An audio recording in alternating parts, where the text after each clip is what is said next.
Hotel, what's going on? It's your boy Deezy. Deezo's Don P. Don D with Supreme Confidence. You're listening to today's episode of the Shy Reverberation podcast on the Confidence in the Klutch Network. Man, I couldn't wait for this. You already know, man. Get your confidence together. Get your clutch together. Support your own black-owned media. Listen to and follow the network on various platforms. ConfidenceInTheClutch.podbean.com and wherever you listen to your podcast. Search Confidence in the Klutch.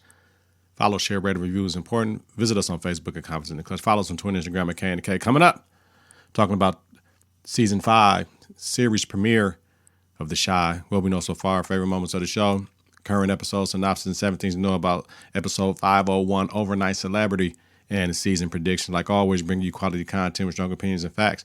Confidence in the Klutch, we are fear more than love, but never hate it, baby. Come ride me for a minute, man. Confidence starts right now. 3, 2, 1. Confidence on 3, in the Klutch on 6. 1, 2, 3. Confidence. 4, 5, 6. In the Klutch. Yeah, man. Seemed like it's been a long time, but it ain't been that long. But this year, it's all good, man. Welcome back to the Shy Reverberation podcast on the Confidence in the Klutch Network, man. Y'all know why I do this. I love the show, The Shy. Got a couple shows on the network that I really take advantage of talking about these shows, man. Any way I can help promote it. It is what it is. I love it, though, but I just love talking about it, man. So no more. Let's go ahead and jump into it, man. What we know so far. So with the Shy, we know a lot. I'm not going to break down all the seasons. I'm not even going to break down what happened at the end of last season. What I'm going to break down is who here, who there. You know what I mean? Right now, Imani, who was played by Jasmine Davis, would not be returning for this season. And I'm like, fuck, yo. Like, her character was important and integral to the show, especially when we lost Brandon, Jason Mitchell.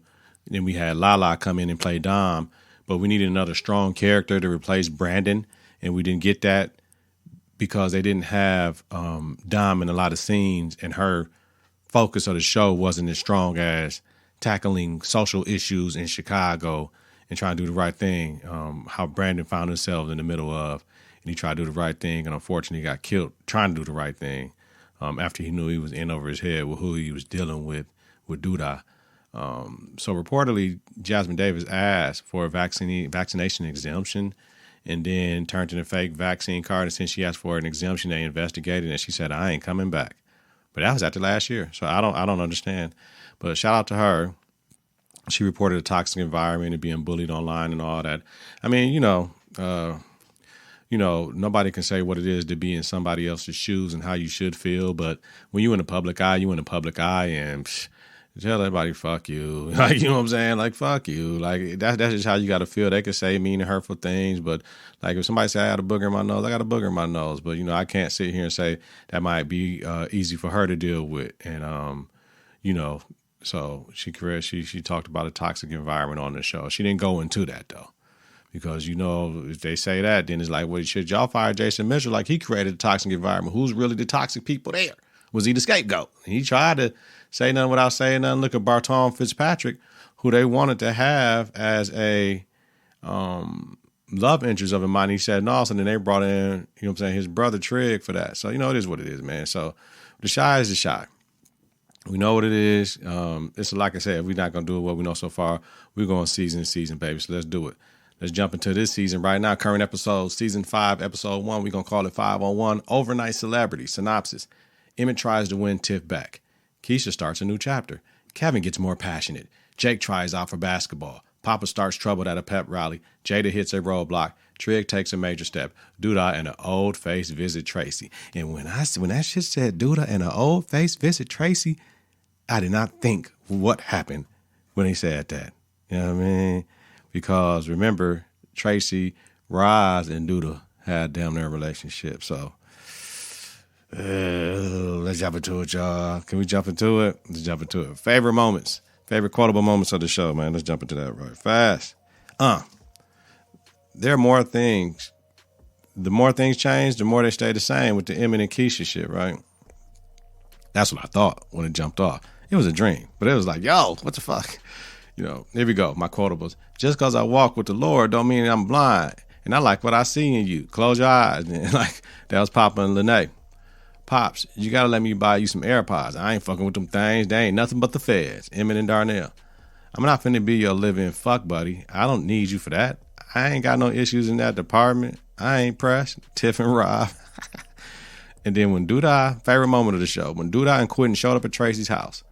Quentin came back to finish what he started. Duda came back for her. I came back for you. That's how he sound too. I love Duda. I came back for you. Chills went through my body. I was like, shit. Because, Quentin left after they killed the police officer in the bar and shit. So, and then Duda came the next seat. Man, listen. What's that 660th Street mob? Like, man, that's real right there. The unbelievable moment of the show was Emmett telling Tiff his dad brought that Hennessy through when it was a bottle of Jack Daniels, the same bottle of Jack Daniels that her mom was drinking in the kitchen. They use it as a prop or whatever, but that clearly was a bottle of Jack, no Hennessy. So that was the unbelievable moment of the show, along with Emmett still running behind her ass. You know what I'm saying? We all, I ain't going to say we all, but yeah, come on, it's TV. All right, y'all, let's jump into it. Shit, I love the show, man. 7 things to know about episode 501. Start out with the most important person of the show to me, Keisha right now. She wants to move out on campus, which means she's enrolled in a university, which is a great thing. With little Ronnie, though, she's moving out of the crib. She went to Tiff to help her look at the dorm because she's trying to get away from Christian now. Nina is leery about, sorry, y'all, I always do this. Sometime throughout the show, I'm always fucking with the mic, man, getting it right, like it don't sound good, period, like stupid. Nina is leery about her going, but Dre supports it. Now, we talked about Christian. Why Christian didn't go with her? Christian was her guy. They enjoyed each other. But Keisha wants to break up with Christian and let him down easily. She sent a voice memo instead of a text, which was a nice touch so he can hear her words. You lose context in the text because you can't hear that. I'm going to start sending voice memos as well. It's a nice touch since she didn't want to do it in person, right? Maybe she didn't have the balls to do it. Maybe he might have been able to change her mind and shit. And that's tough. People get crazy over that shit. And where she come from, she don't need no extra drama like that in her life. I love that Ronnie was in his packing place sleeping on his back. Good message to send to everybody. With the Christian shit, nice guys finish last for sure. I love Christian's response, very classy. I love the maturity of Keisha's character and her focus on school and being the mother, and that she can't focus on a relationship right now at this time. Appreciate the youth, the young man and young women that knows when they're in over their head, and instead of jumping in over their head, they just don't do the shit. Because they know themselves. It's funny when you talk to youth. We don't give them, the ones that's grown and graduated from high school and been out here and possibly went to college, just got a job. You don't give them the credit for where they are mentally. You'd be surprised. They okay. They okay. You ain't got to protect them like that. Kevin, Jake, and Papa. First of all, these boys getting older. Papa got braids. I'm like, oh shit, Papa got braids. Papa got the little beard and shit connected to his shit now. Like, I see you got the sideburns, cuz I remember when I first getting sideburns, you know what I'm saying? And you get them lightly and try to get it connected and shit, you know what I mean? You get it cut down. I remember them days in high school, man. That's love. But them boys getting bigger, man. It's just crazy how we watching them grow. I love this. Jake. Jake has tried out for varsity. If we remember episode 410, Jake that was playing basketball at the park for like the end of the Rock had a function or some shit like that, and all the boys was playing. But I was like, yeah, they're gonna focus on Jake trying to poop now. But Jake tried out for varsity and got cut. He clearly didn't work on his game over the whole fucking summer and shit in the fall, right? So the boys were wilding at Kev's crib. Papa was on Jake's ass. Kevin tried to tell Papa to chill, but all of them had Jake and Kev got that vape pen going crazy with it. You know what I'm saying? Like, Papa roasted Jake at the pet rally and almost got his ass whooped. People was throwing shit at him. Like, Kev had a flashback with Lene at the video game bar, for lack of a better word. That's what it is, though, about shooting Ronnie. So we know that's going to be an issue that he has to deal with because, remember, the only person that knows about that is Brandon, and Brandon is dead. And Ronnie's dead. So who are we going to talk to about needing therapy for that? Emmett. Darnell was over at Emmett's house and Emmett won't Tiff back and all this shit. And, Darnell said, fuck Tiff. I agree. That's where I'm at, too. You want to do all this shit. Even though Emmett did mess up first. He messed up first, but damn, Tiff went all the way over with it. But Tiff was flirting before he even fucked Dom. She was flirting with the one cat. So told Emmett that he fucks and thinks Darnell told Emmett that he fucks and thinks about another woman when he fucking another woman. Man, do it all the time when you can't have an orgasm, just like women fake it, man. Oh man, it might be whoever you're dealing with, but sometimes you might think it's somebody else. just because it might not be working out that night for you, if you get my drift. So, Emmett walks his drunk ass over to her mama house, who was hilarious, and then he's singing Carl Thomas in the office talking about Emmett, you belong to Emmett. He can't let go of Tiff. Tiff says she done, fam. She don't want to be with you no more. She don't even want to be married with you no more. My thing is Emmett fought for too long. He has to let her go. But the thing is he going to go back to messing with somebody else? He going to go to Keisha? What is he going to do? You know what I'm saying? Like, Emmett, I love the way his character's grown, but it's like they taking him 2 steps back now. Like, make Emmett strong in his character this year without having to worry about Tiff. And Tiff. Love Tiff. She beautiful. They making her character so hateable. Like, man, Tiff, damn, give us a minute, y'all. Like, you know what I'm saying? Like, before it just started going crazy, but she started us off right where we left off with the bullshit, moving her moms with EJ. Tiff's mom played no games, and she legit, she funny as hell. Tiff told Emmett she doesn't think she wants to be his wife anymore. Left mom's crib because she couldn't take that shit and moved in with her guy, Rob. What the fuck? Now, let's see how this goes. Rob lets her know he doesn't need her for her coochie, though. That was funny as hell. Tiff thought, you know what I'm saying? This nigga just need me. No, that was the one time I got that. I ain't pressed over your coochie, girl. But the crazy shit is that Tiff had on that had to be that Ivy Park shit. I ain't never seen an Adidas coat fit like that. I'm like, damn, that shit kind of right. Tiff, first of all, yes. Tiff is gorgeous. Like, I mean, man. So that shit on her looked very, very good. You know what I mean? So, All right, Trig's new focus. Ronnie's killer is there at Rock and Tracy doesn't like it, right? So now Trig trying to do some things. Trig brought Amani a ring. I love Shy. Growth just this in the first episode is Growth from where he came from. And he was a fool talking about the chicks that wanted to suck on Trig and Trig didn't want it and how they still wanted to do it more. That shit crazy. Then he talking about, quote, you shot so many niggas in the street, we had to call you something in reference to Trig's name. And Trig looking at the sales lady looking at them like, oh, shit. Like, Shy character I like his character, man. Funny guy, but he don't play no game. That young boy, I got to find out his name on the Shy, who he is, because, he plays on Power, too. Book 4, Tommy. Book 4. So, young boy bust out Trig's window to set him up online who was fighting in the Rock office. That he killed Ronnie, right? They bust out his window, got Trig running around the corner and just filming him like, that's some crazy shit. You playing with your life doing that shit, cuz I don't know. But these youngins do some stupid shit. But they were trying to just discredit him as a community leader. And I'm glad Shy got him on the right mind path about what we need to do to get this shit back. Get this video out here. Let's go talk to young boy. Let's do what we say we're supposed to do, even the cats that do bad things to us. Trig told the young boy he knows about the body with Ronnie and to come to the center tomorrow. Like, no matter how much weed you smoke, you ain't gonna never get that. So he letting him know, the young boy, like, yo, man, I know what it's like. And then Monty saw the video, didn't come back to St. Louis, quote unquote. Well, how long are they gonna drag out her storyline? She's out. She's not on the show. They ain't drag the storyline out like no more. All right. Nina, looking good after being cancer free. Had a conversation with her guy Sway. He wants to move in and but she likes where they were. He trying to get a little bit more serious. He told her, maybe if I lived here, I would fix something. He told her about the shower head and he was going to try to take care of it. She wanted to take care of it. She talking about all the things he do. But Sway was right. I'm not a tool. Sway has to understand, though, the older you get, your space is important. Nina might just need to say that. Like, we can have separate spaces and still be together.